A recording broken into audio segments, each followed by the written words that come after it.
All right, we are now on to our second to last body system. We're going to do respiratory system today, and then on Monday we'll do endocrine with a special focus on reproductive hormones. I think the last lesson you do, I think you guys are going to really like. Students seem to get very interested when I talk about this particular topic, and it is very controversial. And I'm not going to tell you what it is because it's a surprise. So we're going to do the respiratory system. Um, it's actually it's not that long, and unlike cardiovascular and nervous system, there's not any special processes that we're going to focus on. So I thought the conduction of the heart can be kind of difficult, and definitely action potential is probably the most difficult thing that we will have gone over in this class. Respiratory is pretty straightforward. The function is to supply oxygen to the blood and to remove carbon dioxide because if you haven't taken cell bio, you may not have gone over this, but there's this process that occurs in all of your cells in the mitochondria that's called cellular respiration. Cellular respiration is going to involve the production of ATP, which is the energy. So anytime something happens in your body that requires energy, it's ATP that gets made from the food you eat. And I'm not going to go through that whole process because it is a very complicated process, but pretty much oxygen is involved in the process of forming ATP. So once oxygen comes in, it is used to make ATP. You then have the removal of carbon dioxide, and carbon dioxide comes from the food that you eat, and then oxygen ends up being converted into water. So kind of interesting if you think of carbon dioxide used to be glucose. The hydrogens were used to form ATP, and then those hydrogens get stuck onto water. I don't want to get too far into that, but I do think it's kind of a cool process to look at it that way. So these are all of the parts of the respiratory system. Of course, you have your lungs, then you have your bronchus or your bronchi, and then the trachea, larynx, nose, nostrils, oral cavity, pharynx. So when you go and you get a COVID test done, they stick a swab in and it goes like all the way back there. So it's called a nasopharynx swab. And I hear it's just uncomfortable. Like it doesn't hurt, it burns a little bit and makes your eyes water, but it's not super uncomfortable. Um, I'm actually getting one done tomorrow just because my daughter's had a little cold. So I just want to be on the safe side, make sure it's not going on in our family. So we are quarantining right now. As you saw my son yesterday on the call, we're all at home, and then I'm going to get my test results back to see if it was in our house. But I will let you guys know how that nasopharynx test went. All right, and then you have the diaphragm. I want to point that out. That's the muscle at the bottom here that helps you expand your lungs. All right, so here is the anatomy. The nose and the mouth, it's filtered, warmed, humidified. So air gets filtered, warmed, and humidified before it goes into your lungs. If it did not, then your lungs would dry out. Your nose and your mouth also contains mucus, which traps bacteria and foreign debris. And then there are cilia that sweeps mucus towards the throat and is digested by the stomach. So my daughter, who had this little, what I assume was just a minor cold this past weekend, but I do want to be careful, like I said, she came to me and she goes, she said something, and this is kind of gross, but it's a misconception that a lot of little kids think. They think if they suck their snot back into the back of their throat and they swallow it, that they're making themselves more sick. But it's actually the opposite. One of the reasons why you have it's almost like an automatic behavior to like sniff. I know that's kind of gross, but that's what we do. It's an automatic behavior to do that, not only because it keeps it from coming out of your nose, but also we are designed and we have evolved to do that because if we suck it back into our throat and we swallow it, the acid in our stomach is actually going to degrade the bacteria. So that is actually a way that you are trying to get yourself well. So next time you do that, you remember you're helping yourself out. And so you can look right here, the nasal cavity, the nostrils, the oral cavity, and the pharynx is actually the back of your throat is considered the pharynx. So let me go back to that right here. So the pharynx is your throat. I just wanted you to see the picture. It is where food and air are going to first pass through. And then you also have clusters of lymphatic tissue which are going to make up your tonsils, and some people have to get those removed. My daughter got hers removed last year. She was, how old was she when she did it? She was 4. I don't even remember how old my kids are anymore. There's too many of them. Anyways, she was 4 when she got her tonsils removed, and it was such an easy process. It took 24 hours and she was bouncing off the walls again. But I do know as you get older and if you're in your teens and you get your tonsils removed, it's supposed to be pretty kind of a rough recovery. So I definitely feel for people who get that done. The larynx contains the vocal cords, and the larynx have this covering and it's called the epiglottis. So the epiglottis is a little flap that covers the larynx when liquids and food are swallowed. So let's take a look at that real quick. So you have the larynx right here, and you see the vocal cords are in the larynx, but you also see the larynx is connected to the trachea and the bronchus, right? So the epiglottis is protecting the vocal cords, but the epiglottis is also protecting you from getting food and water down into your lungs. So really important, listen up. Anytime someone gets alcohol poisoning, and you never know how many drinks it takes. I mean, obviously it takes a lot, but if someone has alcohol poisoning, they pass out, you always have to roll them on their side. And the reason you roll them on their side is because if they're on their back and they vomit, alcohol causes the epiglottis to come open. And so if they vomit when their epiglottis is open, vomit will get down into the lungs, and that's called aspiration.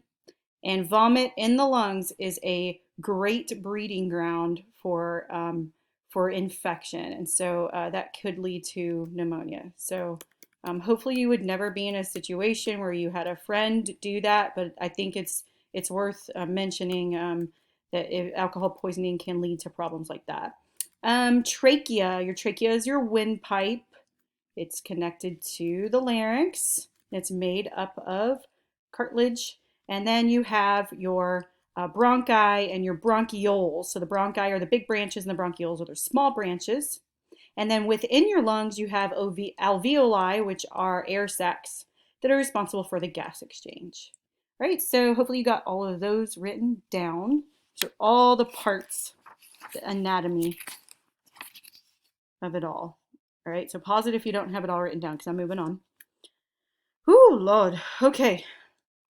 This is just one of those pictures I wanted to show you, kind of like I showed you the picture of the brain. And I said, we're just scratching the surface in some anatomy courses. If you are going into ear, nose, and throat medicine, this is a chart this is a diagram that you would have to know. My mom was a professor for audiology and speech pathology, and she actually taught anatomy at the University of Houston, and she made them memorize. I mean, this is not the only one she had them memorize. Sorry, I keep flipping it. She had them memorize lots of charts like this. So anyways, you don't have to do that. I just wanted to show you how bad it could be so that you would appreciate what we were doing. All right, the pharynx is then broken down into nasopharynx. So this is where that swab goes whenever you get the COVID test. God, I'm scared. The oropharynx. By the time I talk to you guys during Zoom, though, I will have had it done because my appointment's at 9:30. I don't think I have it, but I have to be a responsible citizen, and if someone in my house was sick and the testing's available, I have to get it. Anyways, enough about me. So the oropharynx is where your mouth and your throat and the pharynx, the throat meets, and then laryngopharynx is where you would see that deeper level where you're about to get to the vocal cords. So, all right. This is where the vocal cords are and what they look like. These are all the different parts of the vocal cords. So here's the base of the tongue. There's your epiglottis, vestibular fold, the vocal fold, the glottis, the inner lining of the trachea. And so a lot of what goes into talking and making noise would be the air passing by the vocal cords. And I think what I want to do for Monday is I'd like to find a video where they've actually introduced a camera into someone's vocal cords, because I would actually like to show you a video of it.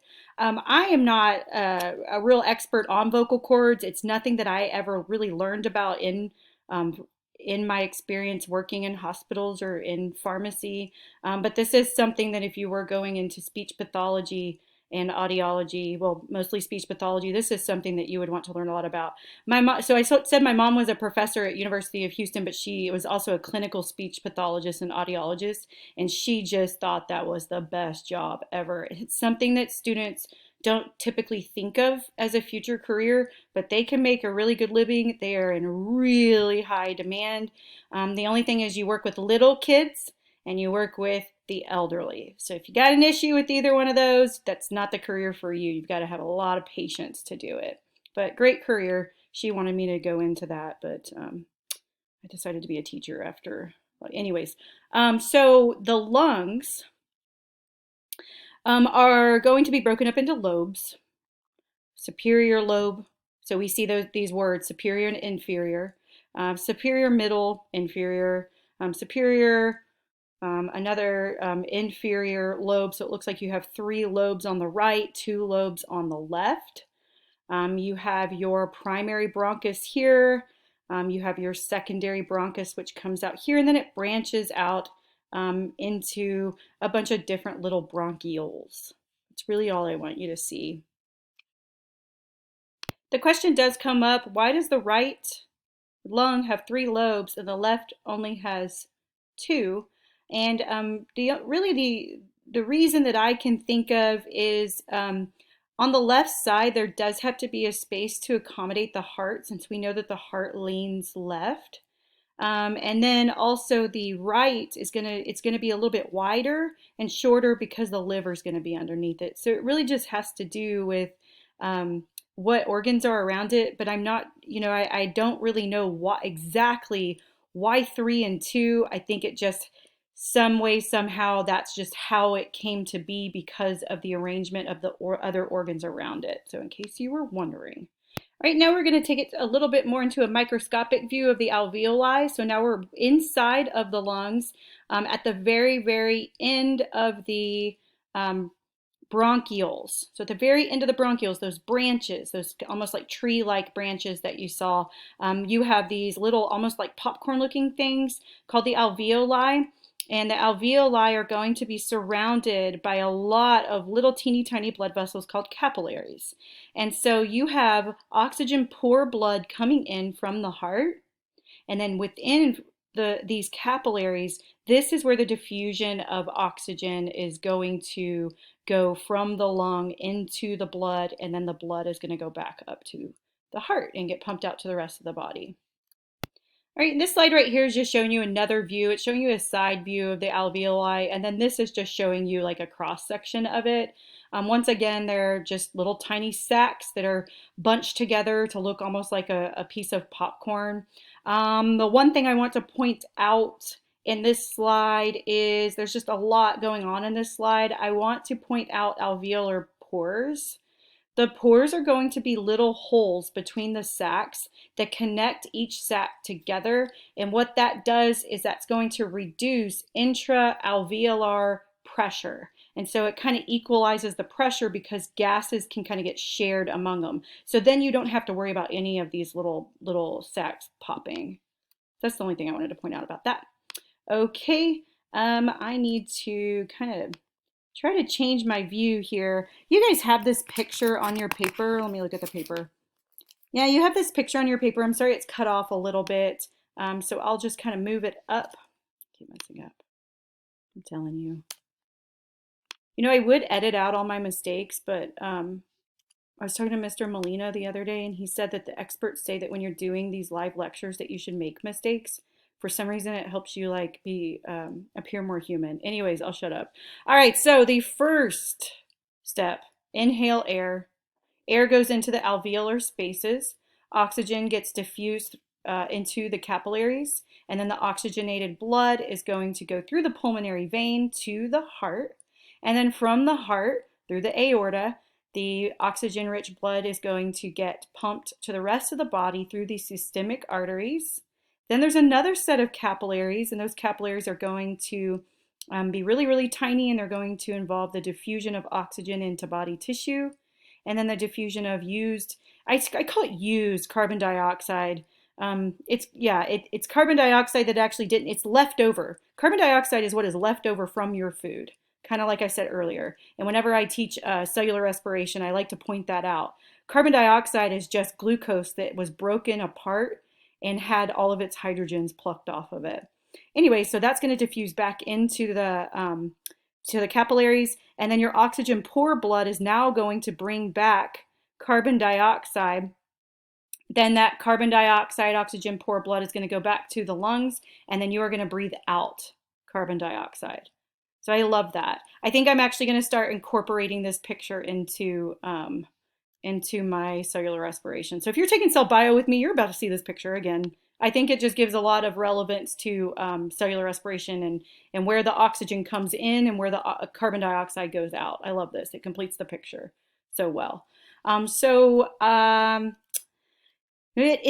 thinking what else I want to say about this. It is dangerous to have too much carbon dioxide in the bloodstream because when carbon dioxide and water are mixed together, you end up with a chemical called carbonic acid. And carbonic acid, obviously being an acid, causes pH to go down. And the blood has to have a perfect pH of about 7.35. So if it becomes too acidic, then that person is in danger. If you don't have enough carbon dioxide, there's not enough carbonic acid, so pH goes up too high. And I'm going to talk about the danger of that in just a minute when a person has a panic attack and they have too much carbon dioxide. But I do have a slide for that, so I'm going to wait a second. All right, mechanics of breathing. Inspiration is airflow into the lungs. Expiration is air leaving the lungs. That's easy. The diaphragm is the muscle that's dome-shaped. That separates the thoracic and the abdominal cavities, and it is going to help pull the ribs to, it's going to elevate the rib cage and help with the inspiratory muscles. And I'm pretty sure I have a nice diagram here in just a little while, and I'm going to go over these muscles. So you have your diaphragm, which is on the bottom.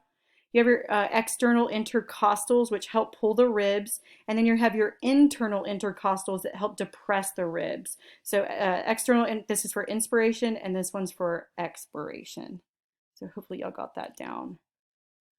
So two mechanics, inhale, exhale. Diaphragm is going to help with both. External intercostal is going to pull the ribs out so you can inhale. Internal intercostals are going to depress the rib cage so you can exhale. So there's muscles involved in both of those. So diaphragm contracts and flattens for inspiration. External intercostals lift the ribs. Lungs stretch. Air pressure inside of the lungs decreases. Air is sucked into the lungs. So if you increase the volume of the lungs, pressure decreases, causing more air to go in so that the pressure can be equalized. All right, during expiration, your inspiratory muscles relax, the rib cage descends, the lungs recoil. Gases are forced out because as your lungs, as you push your lungs closed, you're decreasing volume, which increases pressure, so then air has to go out. So there's a lot involved with pressure. So right here, this is just showing you diaphragm goes down. The muscles that are that your intercostal muscles, like we said right here, lift the rib cage and it expands, decreasing pressure so air gets to go in. Then right here, your diaphragm moves up. Those intercostal muscles are going to go down. That increases pressure, causing air to move out. I don't know what that is, but if we need to watch that, I will show it during a Zoom. I don't want to go over my time for this lecture. But I will show that in the Zoom. And there was one other thing. I'll figure that out in a little while. All right, so respiratory capacity is what your lab is actually on. I think this is a really cool lab. You are going to make a spirometer, and you are going to be testing all of these different things. So I'll need to go over what each one of these numbers means. You have your tidal volume. You have your reserve. You have your expiratory and your reserve, you have a residual volume, and then you have your total lung capacity and your vital capacity. Now, I hope that you can find a jug that will at least, gosh, how much does a milk jug hold? Okay, so I looked it up and it looks like a milk jug holds 3,800 milliliters. If you can find something bigger than a milk jug, that would be really awesome, especially if you are in athletics or something like that and you think that you probably have a little bit higher vital capacity than someone else. Or you can just try the milk jug and just blow all the air out of it. So I want to go over some terms related to respiratory capacity, and this can be a little bit confusing. So vital capacity is the total exchangeable air, the total amount of air that you can possibly breathe in and then breathe out, really, really making a concentrated effort. All right.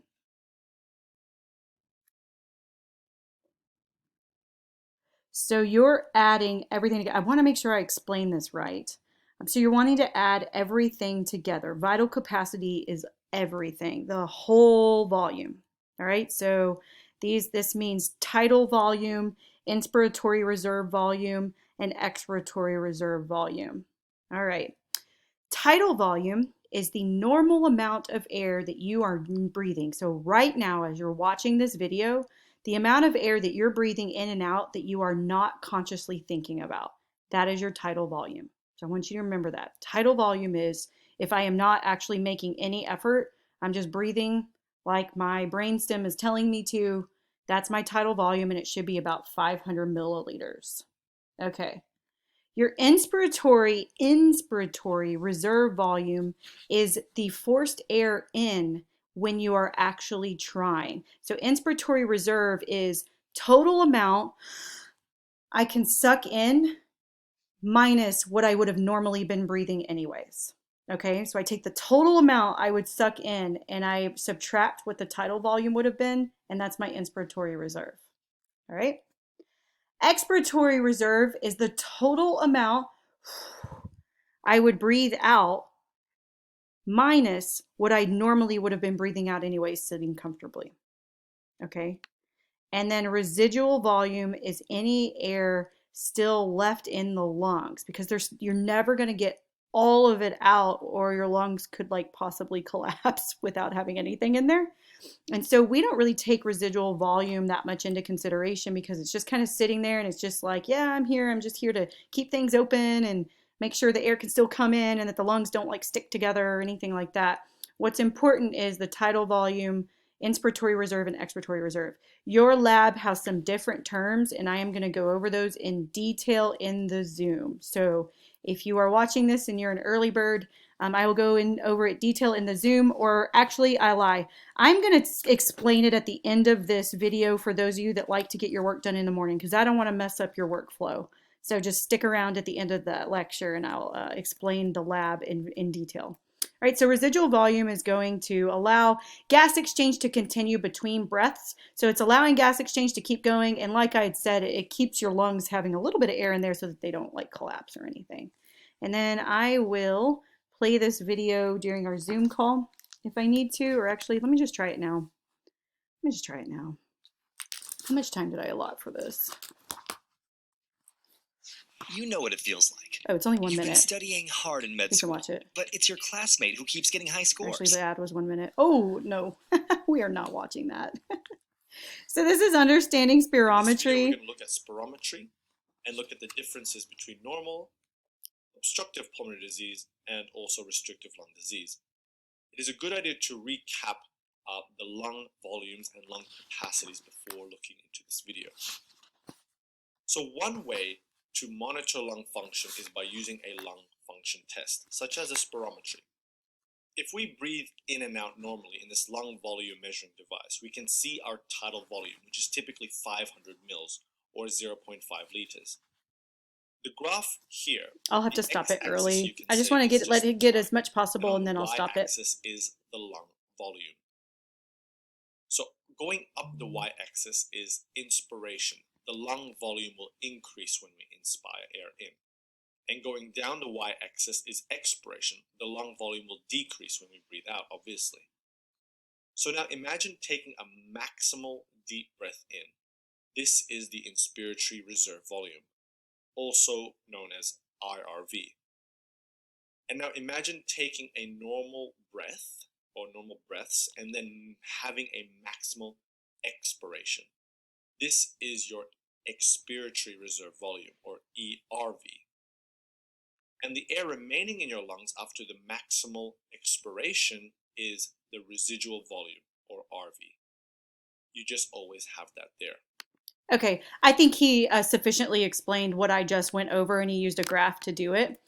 So if you need that video, you can take a picture of it and type that in, but I think I'm just going to go on without that. The spirometer is going to be a device that's used to test your vital capacity and just your lung capacity in general. And so what you're going to do is you're going to make a homemade one in your lab. And so your lab today is to make a spirometer to measure your own lung capacity and that of I think I have that of a family member. Yes, I put 2 tubes in your bucket. So a family member, you're going to compare, kind of like you did with the reaction test. And I'm going to go over that at the end of the lecture and during Zoom.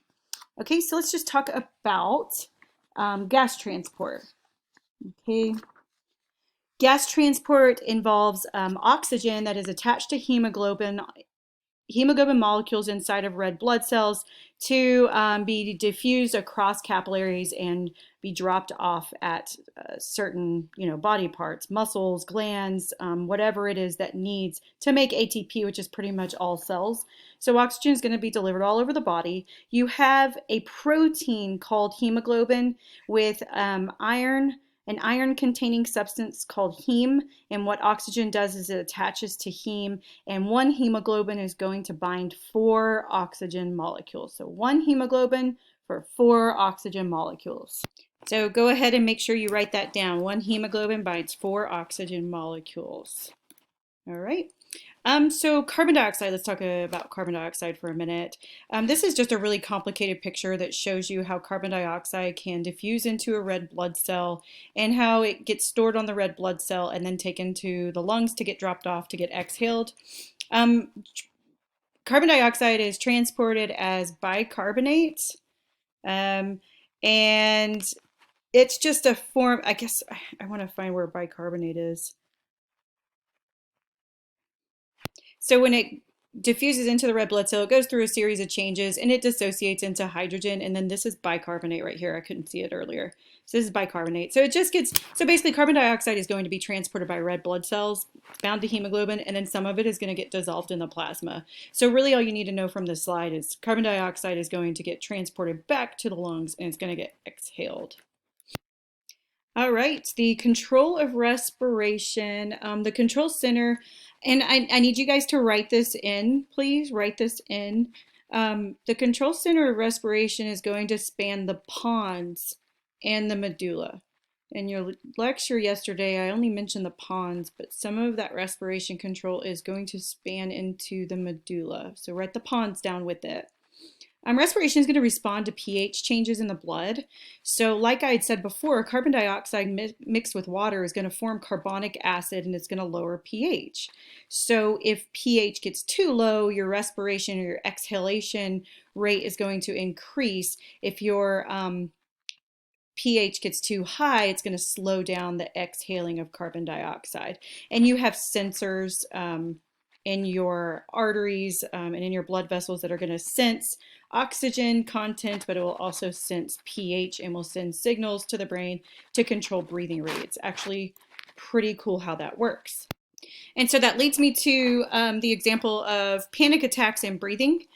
So what happens when a person has panic attacks is instead of filling their lungs with full, complete breaths, they'll take really quick and short, shallow breaths. And so this is known as hyperventilation. And this overbreathing is going to cause carbon dioxide levels in the blood to decrease. So they're breathing too much carbon dioxide out. And so if carbon dioxide levels in the blood decrease, that's going to make pH go up because there's not as much carbonic acid. And so what you'll do is you'll put a bag over your face and you'll breathe carbon dioxide out, but then you're going to breathe it right back in. So I guess that would be a plus if you are prone to anxiety that makes you hyperventilate.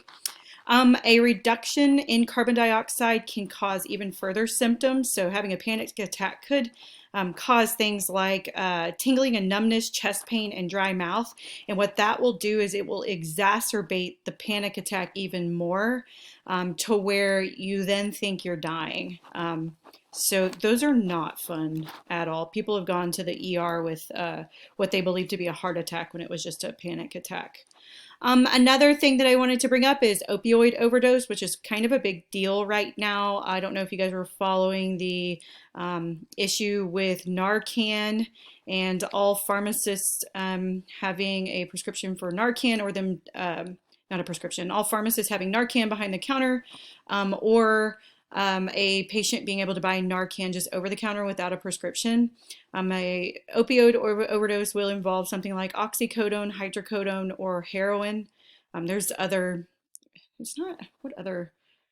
Codeine, I guess. Codeine's kind of weak though. It's mostly going to be your oxycodone and your morphine and because there's so many, and heroin that are going to cause overdose. And why pharmacists wanted them is because a lot of times patients will come in and they'll get their prescription refilled and they're an addict and they will have been without the prescription for a while and their tolerance level will go down and then they'll take the same dose that they were taking before.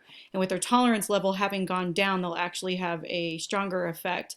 And so there are overdoses that happen a lot in the pharmacy bathrooms. I never saw one, thank goodness. But I did have a lot of people that were like fiending for their opioid come into the pharmacy and beg me to fill it for them. And I'm just like, I can't, it's not legal. So if a person overdoses with opioids like morphine, hydrocodone, oxycodone, heroin, fentanyl, I'm trying to think of all of them. What it does, the opioid is going to bind to receptors in the brainstem and is going to slow down breathing to a dangerous level where the body's not getting enough oxygen.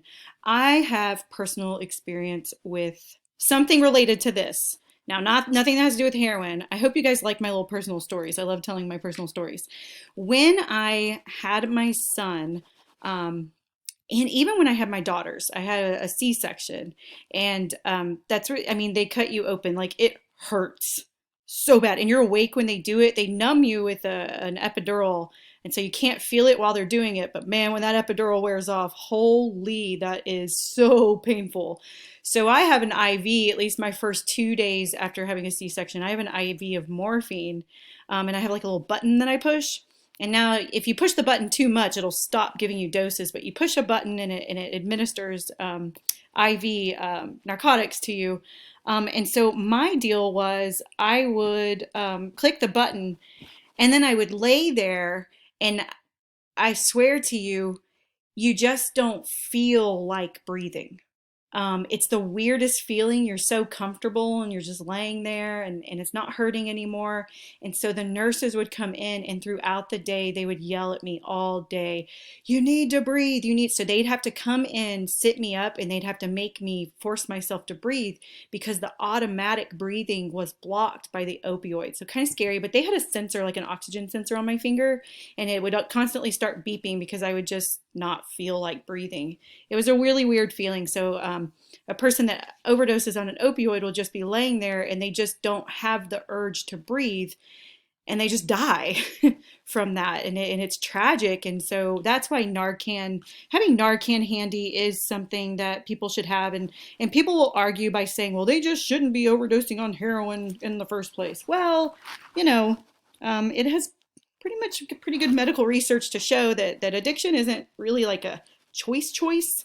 It is something that it is a brain disease, but we won't get into that. Actually, we will talk about that in our Zoom because we talked about illicit drugs in Mouse Party. So I do want to talk a little bit about addiction.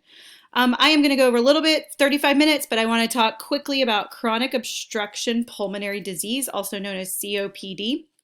It is a group of lung diseases that lead to the block of airflow and makes breathing difficult.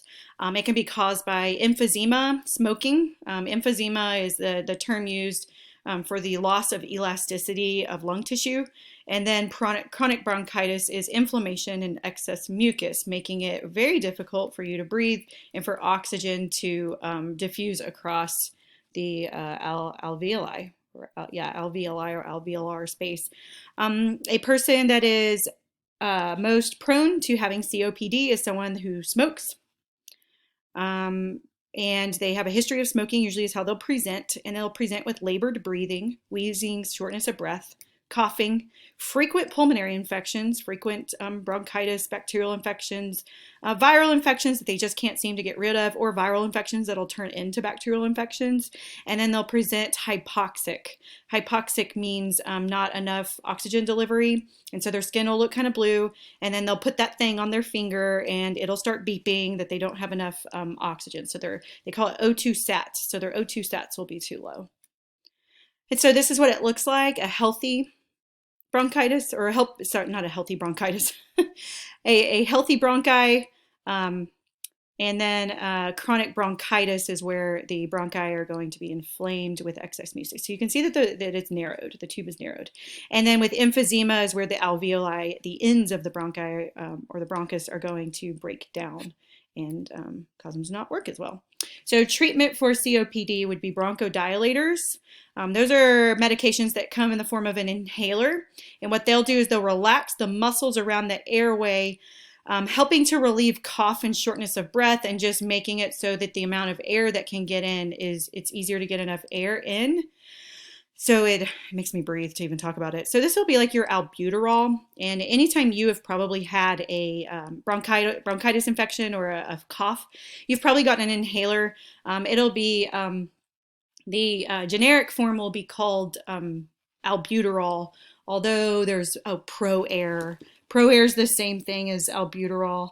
And so this can really help with relieving the being able to not being able to breathe. Sorry, I just got an email from Mr. Spicer and it distracted me. It can help you be able to breathe better and relieve coughing and shortness of breath. The other thing that you can get is an inhaled corticosteroid. So a corticosteroid, and an example would be like Flonase, also known as fluticasone. So if you ever use Flonase for your nose, that's a steroid that's going to reduce inflammation, is going to reduce an overactive immune system in that area. Flonase also comes as an inhaler. So it's a steroid that will reduce inflammation and prevent an overactive immune response in the lungs. So that is COPD. A person with COPD is usually going to end up with an oxygen tank.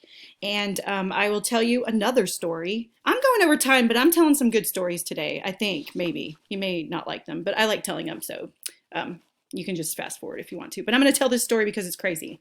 I went to my OBGYN. This was when I was pregnant. My crazy stories happened when I was pregnant with my twins, and I looked out the window, and the nurse was with me, and in the parking lot, a car had exploded, and there was, and I know this is disturbing, but there is a body on the ground, and they had already covered up the body. But what had happened was a man with COPD, he was in his 70s, and he had an oxygen tank. And the reason he had COPD and emphysema in the first place was because he was a smoker. And when you are carrying an oxygen tank and you light a cigarette, you are likely going to cause something very crazy to happen because those oxygen tanks are highly flammable. And he was sitting in his car with his wife, and he had his oxygen tank, and he lit his cigarette, and the car exploded, and his wife passed away. Very, very sad. And he was life flighted. So smoking, and you can, don't get me started on addiction, because I'll just go down a path with talking about addiction. I worked in the VA with addicts, and I have a very, very strong feelings about addiction, but that just goes to show you how strong addiction is, knowing that you could potentially blow up your car, but still not being able to not light that cigarette and get that nicotine fix. It is intense. The cravings that they have are intense, and that's just with cigarettes. So you can imagine what something like heroin or methamphetamine can do to a person and do to their brain. All right, so I'm off of that. If you want to talk further about that, I would love to. The last disorder is asthma. Asthma is similar to COPD, but it occurs in younger people, and it's not a result of smoking, and it will show up in children, and usually it can go on for the rest of a person's life, or sometimes it can actually resolve itself in adulthood. And what this is an overactive immune response in the lungs, and can't be explained. I mean, you can't blame them because they didn't smoke, and It's just allergens. They're just highly allergic. So just like you get like a stuffy nose or a runny nose when there's, cedar or pollen, this person, they don't only have symptoms in their nose, they have symptoms in their lungs and pretty severe symptoms. So it's kind of the same thing in that the bronchial tubes are going to swell, get filled with mucus. So it's almost like they have COPD, but at a really young age. And usually, though, it's not quite as severe. So a person with asthma is not going to need an oxygen tank, but they will be treated with the same drugs, bronchodilators like albuterol or ProAir, or inhaled corticosteroids like Flonase. And there's a slew of other inhalers, but I'm just mentioning two names that you might actually be familiar with. All right, so that is the respiratory system. Right now, I want to go into a discussion about the lab for those that just want to get a head start on it. And if this will also serve a purpose, if you did not understand what I was talking about in the Zoom and you're watching this lecture after our Zoom, I want to be sure that I am able to explain this once again for you. All right, so sorry for the little pause there. I was trying to bring the document up. So this is the spirometry lab. This is what you're going to need, some masking tape, a marking pen. You don't really need a funnel. You can put water in a jug without a funnel. That's being a little extra.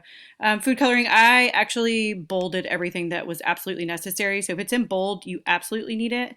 And I think after you watch the video, you'll really get a sense for how it's supposed to go. So I'm going to let you guys watch this video, but I do want to explain what each one of these things mean. And so the video will have you take a jug and you will mark it every 250 milliliters. And remember, a milk jug is going to have 3,800. Some of you, if depending on your total vital capacity, you may blow all the water out of it, and we won't really have your number, but you will just have to say greater than 3,800. And so you mark it every 250 mils, you fill it with colored water, and then you put it upside down in a tub that also has water. Then you stick the tube into the opening, and then you're going to blow air into it. Now, you can't just blow air in and then write something down. You have to be very intentional about how you're blowing the air in so that we get accurate numbers. All right, so let's go through each one of these. Tidal air. So tidal air is just a normal breath in, and don't even try. Like, how deeply are you breathing just sitting here listening to me talk? That's your tidal air. So don't breathe in anymore. Don't make any more of an effort than you normally do, which is hard because you're thinking about it and you're like, wait, is that more than I normally do? Just do your best with that. But tidal air, you're going to breathe in what you normally breathe in and then breathe out what you normally breathe out. Don't push. Okay? Because you're going to see in a minute why I mean that. If you push, what you're doing is you're adding your reserve air in, and that's not what we're trying to do. All we want is tidal air. And so remember, in the lecture, it said tidal air is about 500 mils, but yours may not be that exact. So don't write down 500 and then not do it. Just please do it, just so we can see. So just normal breath in, what you normally breathe out. You will not get all the air out because you don't normally do that. All right. Then you write down your number and you do your trial 2 times, and then you do another person 2 times. Okay? Because they'll have their own tube. I would just recommend do your trials first, then they do their trials. Don't alternate back and forth because you never know. I don't know, with what everything going on, we want to be really sanitary. So you have 2 tubes for each of you, 1 tube for each of you to use, so 2 tubes total, but just do all of your trials first and then theirs. Anyways, I'm sure you knew that without me saying it, and it's none of my business, really. If that's what you want to do, that's what you want to do. It's not that big of a deal. So that's normal breath in, normal breath out. Then you refill it. Normal breath in, normal breath out. Record how much you were able to displace. So how much water were you able to displace with your air? All right. The next one. Normal breath in, normal breath out. Keep pushing as far as you can. Okay?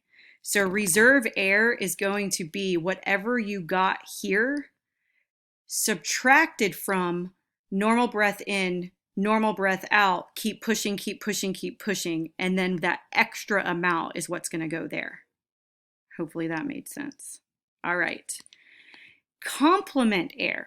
Complement air is not going to be normal breath in. It's going to be as big of a breath in as you can possibly take, and then blow all the way through tidal air, through reserve air. Keep pushing, keep pushing, keep pushing. So you can see this complement air is going to incorporate tidal and reserve, but then when you subtract, you're going to get the extra air that you took in order to breathe it out. I hope that made sense. I'm still trying to find a good visual for this. I would say if you're having trouble with it, then let me know. And then when you add all three of these together, you get your total vital capacity. So this is going to involve some subtracting, right? Tidal air, no subtracting. Breathe in, breathe out normal. Reserve air, breathe in normal, breathe out normal, but keep pushing, keep pushing, keep pushing. Subtract that from tidal air to get your reserve. Complement, breathe in, fill your lungs as much as you possibly can, blow out through tidal, through reserve, keep pushing, keep pushing, keep pushing. Subtract your total amount from these two added together, and that'll get you your complement. And what I'm going to do is I'm going to write a little formula for you. So tidal volume plus reserve plus complement equals total capacity. Okay, capacity. So then you add all three of these together to get that. Hopefully that made sense. If it didn't make sense, then I'm gonna explain it again in the Zoom. And if you've watched the Zoom and you've watched this and it still doesn't make sense, we'll need to hop on Zoom. So email me, because I found that my Zoom keeps cutting off if there's inactivity for a certain amount of time. So if you email me though, I can jump on and I can try to help you with it. All right, that's all I've got for you today. See you later.